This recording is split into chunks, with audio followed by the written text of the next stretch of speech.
Share. Don't Tell Mom the Babysitter Wants Me Dead by William Bibiani. The Babysitter is now streaming exclusively on Netflix.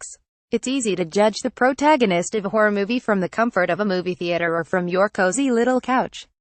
But it's important to remember that they've spent their whole lives completely unaware that they'd spent this one night fighting murderers to the death, and that their brains are coursing with panic and their bodies are coursing with adrenaline. It's frustrating, but not unreasonable, that they would make poor decisions based on fight or flight instincts.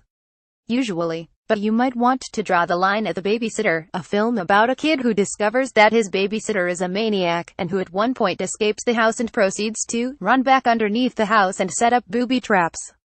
There is literally nothing keeping him from running all the way to a neighbor's house or to the nearest police station. No one is directly behind him. There is no electrified perimeter fence. Nobody will be killed if he doesn't come back. To be fair, The Babysitter isn't trying to be brilliant.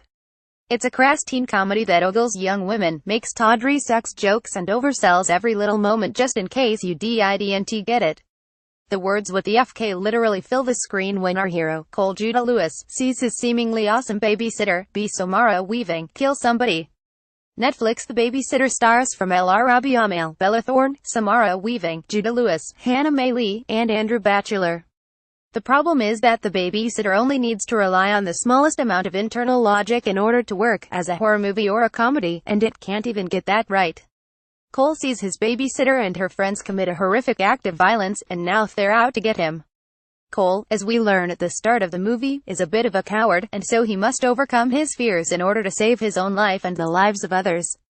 But the killers have a tendency to stop acting like killers whenever the filmmakers think it would be a funny joke, which it usually isn't, and Cole has a tendency to do brave things long before he's supposed to have learned how to be brave.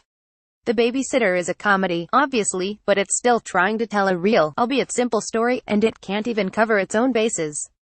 It's a shame too, because the idea is strong and the cast is doing their jobs. Judah Lewis is an amiable lead, and Samara Weaving, who also gives a breakout performance in this year's cleverer, cooler horror comedy Mayhem, proves that she's a hilarious, unpredictable performer. The script has some clever ideas and set pieces too. Who wouldn't want to like a movie that goes out of its way to celebrate Billy Jack, of all films?